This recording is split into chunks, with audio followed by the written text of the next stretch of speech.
मैंने मुस्कुराने की चेष्टा करते हुए कहा, मुझे ये कहने का कभी मौका ही नहीं मिल पाता। मैं बल्कि 5 साल से ये चाह रहा हूँ कि वो ज़रा कम बात किया करे। मैं समझता हूँ कि कई बार इंसान चुप रहकर ज़्यादा बात कह सकता है। ज़बान से कही बात में वो रस नहीं होता जो आँख की चमक से या होठों के कंपन से या माथे की एक लकीर से कही गई बात में होता है। मैं जब उसे ये समझाना चाहता हूँ तो वो मुझे विस्तार पूर्वक बता देती है कि ज़्यादा बात करना इंसान की निश्चलता का प्रमाण है। और मैं इतने सालों में अपने प्रति उसकी भावना को समझ ही नहीं सका। वो दरअसल कॉलेज में लेक्चरर है और अपनी आदत की वजह से घर में भी लेक्चर देती रहती है। वो थोड़ी देर दोनों हाथों में अपना मुंह छिपाए रही, फिर बोली, ऐसा क्यों होता है ये मेरी समझ में नहीं आता। मुझे दीशी से यही शिकायत है कि वे मेरी बात नहीं समझ पाते। मैं कई बार उनके बालों में अपनी उंगलियां उलझाकर उनसे बात करना चाहती हूँ। कई बार उनके घुटनों पर सिर रखकर मूंदी आंखों से उनसे कितना कुछ कहना चाहती हूँ, लेकिन उन्हें ये सब अच्छा नहीं लगता। वे कहते हैं कि ये सब गुड़ियों का खेल है। उनकी पत्नी को जीता जागता इंसान होना चाहिए। और मैं इंसान बनने की कोशिश करती हूँ, लेकिन नहीं बन पाती, कभी नहीं बन पाती। इन्हें मेरी कोई आदत अच्छी नहीं लगती।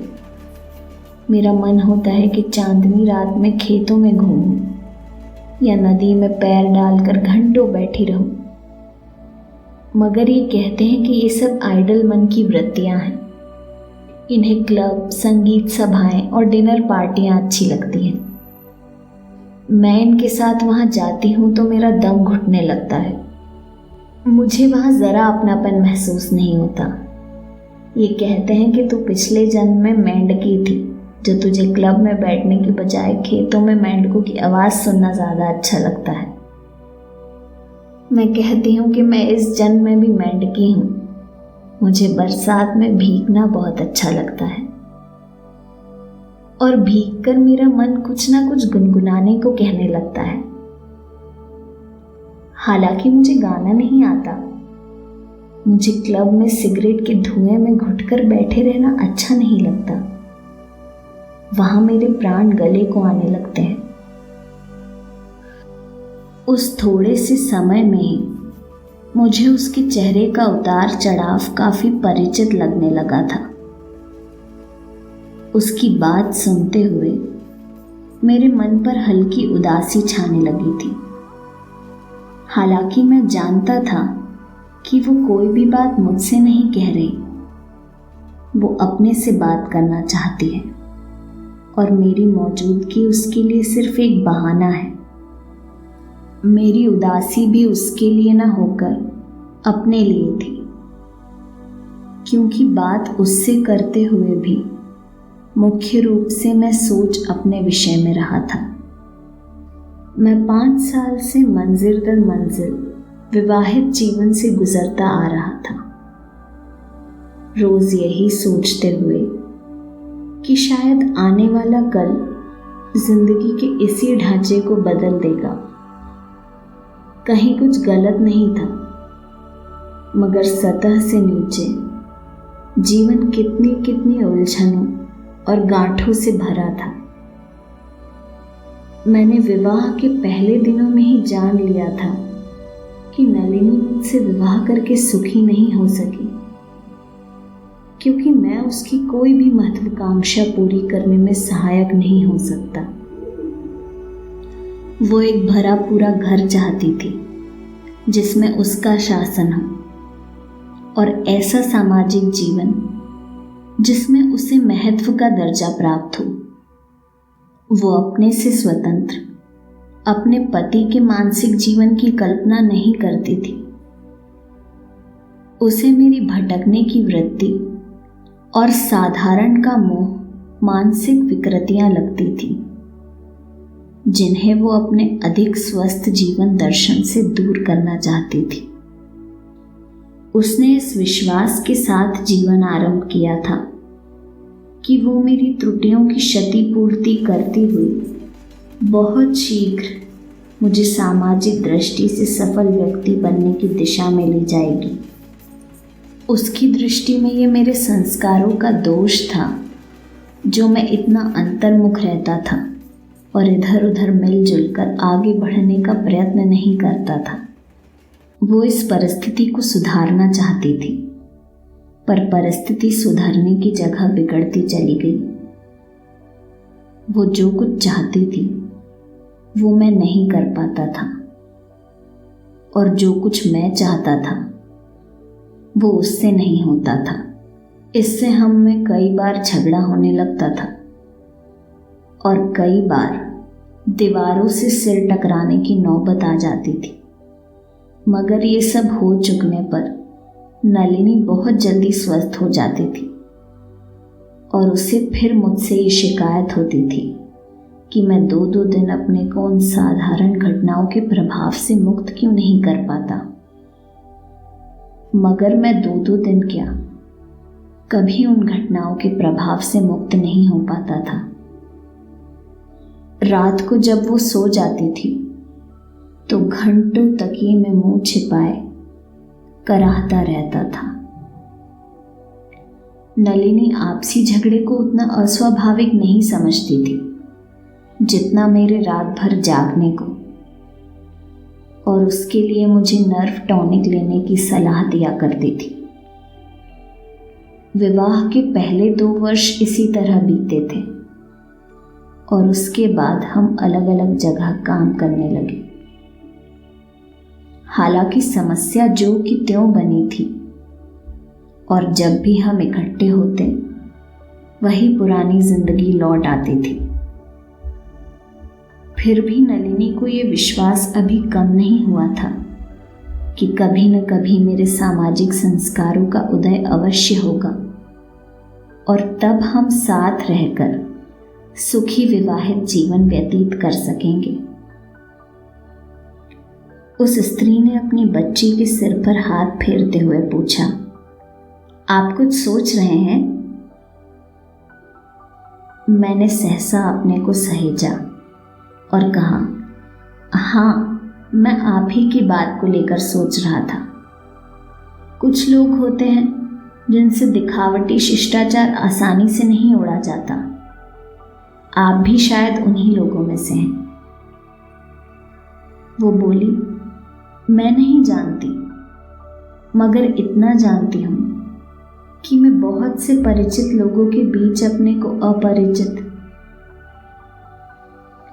वो बोली, मैं नहीं जानती, मगर इतना जानती हूं कि मैं बहुत से परिचित लोगों के बीच अपने को अपरिचित, बेगाना और अनमेल अनुभव करती हूं।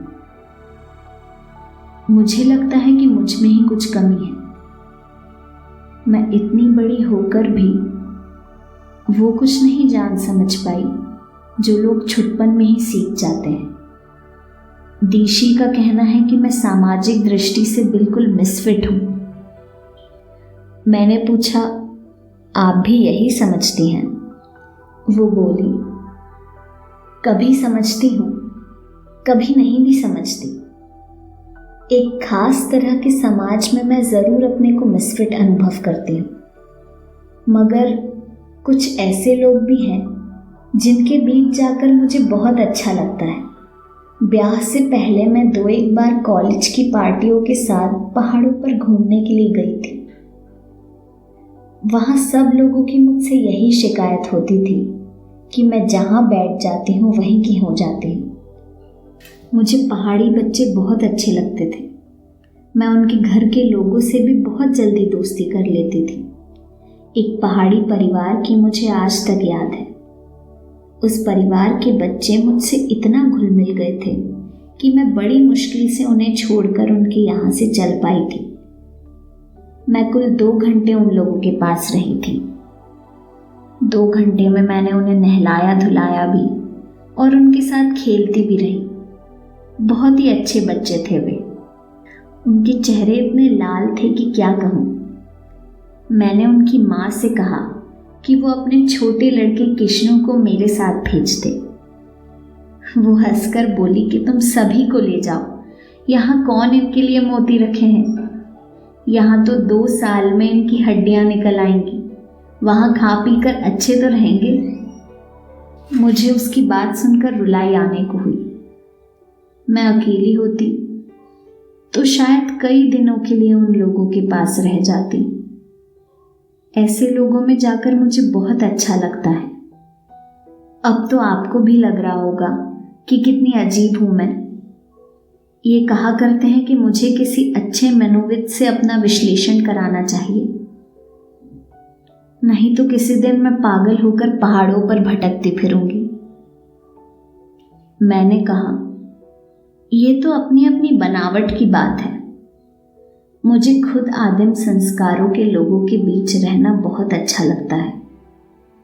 मैं आज तक एक जगह घर बनाकर नहीं रह सका और न ही आशा है कि कभी रह सकूंगा।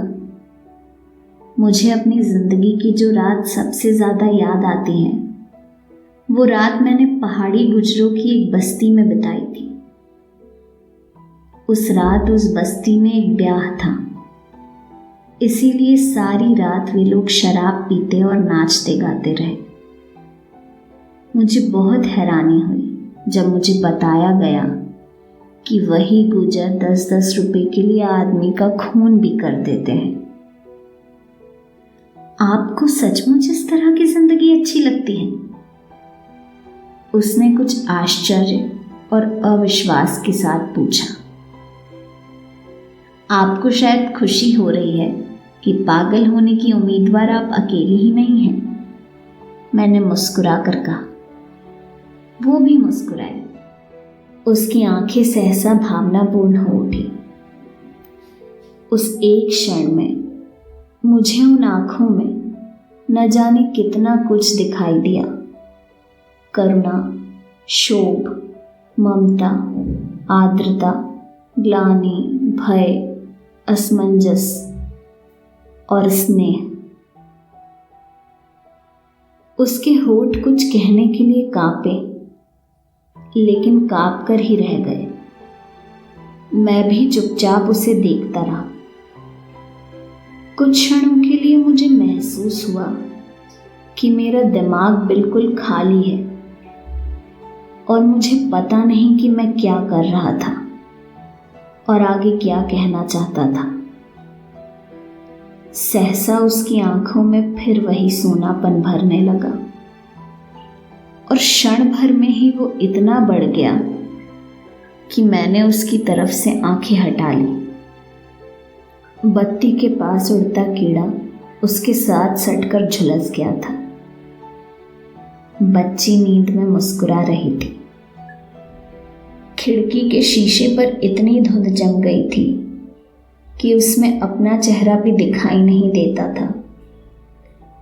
गाड़ी की रफ्तार धीमी हो रही थी। कोई स्टेशन आ रहा था। 2-1 बत्तियां तेजी से निकल गई। मैंने खिड़की का शीशा उठा दिया। बाहर से आती बर्फानी हवा के स्पर्श ने स्नायुओं को थोड़ा सचेत कर दिया। गाड़ी एक बहुत नीचे प्लेटफॉर्म के पास आकर खड़ी हो रही थी। यहाँ कहीं थोड़ा पानी मिल जाएगा? मैंने चौंक कर देखा कि वो अपनी टोकरी में से कांच का ग्लास निकालकर अनिश्चित भाव से हाथ में लिए है। उसके चेहरे की रेखाएं पहले से गहरी हो गई थी। मैंने पूछा, पानी आपको पीने के लिए चाहिए? हाँ, कुल्ला करूंगी और पीऊंगी भी। न जाने क्यों होठ कुछ चिपक से रहे हैं। बाहर इतनी ठंड है, फिर भी देखता हूं अगर कोई नल वल हो तो। मैंने गिलास उसके हाथ से ले लिया और जल्दी से प्लेटफॉर्म पर उतर गया। न जाने कैसा मनहूस स्टेशन था कि कहीं पर भी कोई इंसान नजर नहीं आ रहा था। प्लेटफॉर्म पर पहुंचते ही हवा के झोंकों के साथ हाथ पैर सुन्न होने लगे। मैंने कोट के कॉलर ऊंचे कर दिए। प्लेटफॉर्म के जंगले के बाहर से फैलकर ऊपर आए एक दो पेड़ हवा में सरसरा रहे थे। इंजन के भाप छोड़ने से लंबी आवाज सुनाई दे रही थी। शायद वहां गाड़ी सिग्नल न मिलने की वजह से रुक गई थी। दूर कई डिब्बे पीछे एक नल दिखाई दिया तो मैं तेजी से उसकी तरफ चल दिया। ईंटों के प्लेटफॉर्म पर अपने जूतों का शब्द मुझे बहुत अजीब सा लगा। मैंने चलते चलते गाड़ी की तरफ देखा। किसी खिड़की से कोई चेहरा बाहर नहीं झांक रहा था। मैं नल के पास जाकर गिलास में पानी भरने लगा। तभी हल्की सी सीटी देकर गाड़ी एक झटके के साथ चल पड़ी। मैं भरा हुआ पानी का गिलास लिए अपने डब्बे की तरफ दौड़ा। दौड़ते हुए मुझे लगा कि मैं उस डब्बे तक नहीं पहुंच पाऊंगा और सर्दी में उस अंधेरे और सुनसान प्लेटफॉर्म पर ही मुझे बिना सामान के रात बितानी होगी। ये सोचकर मैं और तेज दौड़ने लगा। किसी तरह अपने डिब्बे के बराबर पहुंच गया। दरवाजा खुला था और वो दरवाजे के पास खड़ी थी। उसने हाथ बढ़ाकर गिलास मुझसे ले लिया। फुटबोर्ड पर चढ़ते हुए एक बार मेरा पैर जरा सा फिसला, मगर अगले ही क्षण मैं स्थिर होकर खड़ा हो गया। इंजन तेज होने की कोशिश में हल्के हल्के झटके दे रहा था और ईंटों के प्लेटफॉर्म की जगह अब नीचे अस्पष्ट गहराई दिखाई देने लगी थी। अंदर आ जाइए। उसके ये शब्द सुनकर मुझे एहसास हुआ कि मुझे फुटबोर्ड से आगे भी कहीं जाना है। डिब्बे के अंदर कदम रखा तो मेरे घुटने जरा जरा कांप रहे थे। अपनी जगह पर आकर मैंने टांगे सीधी करके पीछे टेक लगा ली। कुछ पल बाद आंखें खोली तो लगा कि वो इस बीच मुंह धो आई है। फिर भी उसके चेहरे पर मुर्दनी सी छा रही थी। मेरे होंठ सूख रहे थे, फिर भी मैं थोड़ा मुस्कुराया। मैंने पूछा, क्या बात है, आपका चेहरा ऐसे क्यों हो रहा है? मैं कितनी मनहूस हूं, कहकर उसने अपना निचला होंठ जरा सा काट लिया। क्यों? अभी मेरी वजह से आपको कुछ हो जाता, ये खूब सोचा आपने? वो बोली, नहीं, मैं हूं ही ऐसी। जिंदगी में हर एक को दुख ही दिया है। अगर कहीं आप चढ़ ना पाते तो? उसने जरा होठ से कोड़े। तो मुझे पता नहीं, पर उसने खामोश रहकर आंखें झुका ली। मैंने देखा कि उसकी सांस जल्दी जल्दी चल रही है। महसूस किया कि वास्तविक संकट की अपेक्षा कल्पना का संकट कितना बड़ा और खतरनाक होता है। शीशा उठा रहने से खिड़की से ठंडी हवा आ रही थी। मैंने खींचकर शीशा नीचे कर दिया। उसने पूछा, आप क्यों गए थे पानी लाने के लिए? आपने मना क्यों नहीं कर दिया? उसके पूछने के लहजे से मुझे हंसी आ गई। आप ही ने तो कहा था। मैं तो मूर्ख हूं, कुछ भी कह देती हूं। आपको तो सोचना चाहिए था। अच्छा, मैं अपनी गलती मान लेता हूं। इससे उसके मुरझाए होठों पर भी मुस्कुराहट आ गई। उसने आंतरिक भाव के साथ कहा। आप भी कहेंगे कैसी लड़की है। सच कहती हूँ, मुझे जरा अक्ल नहीं है। इतनी बड़ी हो गई हूं पर अक्ल रत्ती भर नहीं है, सच। मैं फिर हंस दिया। आप हंस क्यों रहे हैं? उसके स्वर में फिर शिकायत का स्पर्श आ गया। मैंने कहा, मुझे हंसने की आदत है। हंसना अच्छी आदत नहीं है। मुझे इस पर फिर हंसी आ गई। वो शिकायत भरी नजर से मुझे देखती रही। गाड़ी की रफ्तार फिर तेज हो रही थी। ऊपर की बर्थ पर लेटा आदमी सहसा हड़बड़ाकर उठ बैठा और जोर जोर से खांसने लगा। खांसी का दौरा शांत होने पर उसने कुछ पल छाती को हाथ में दबाए रखा। फिर भारी आवाज में पूछा, क्या वजह है? मैंने उसकी तरफ देखकर उत्तर दिया, 11:15। कुल 11:15? उसने निराश स्वर में कहा और फिर लेट गया। कुछ ही देर में वो फिर खर्राटे भरने लगा। आप भी थोड़ी देर सो जाइए। वो पीछे टेक लगाए शायद कुछ सोच रही थी या केवल देख रही थी। मैंने कहा, आपको नींद आ रही है तो आप सो जाइए। मैंने आपसे कहा था ना, मुझे गाड़ी में नींद नहीं आती, आप सो जाइए। मैंने लेटकर कंबल ले लिया। मेरी आंखें देर तक ऊपर की बत्ती को देखती रही, जिसके साथ झुलसा हुआ कीड़ा चिपक कर रह गया था। उसने कहा, रजाई भी ले लीजिए, काफी ठंड है। नहीं, अभी जरूरत नहीं है, मैं बहुत से गर्म कपड़े पहने हूं। ले लीजिए, नहीं तो बाद में ठिठुरते रहिएगा।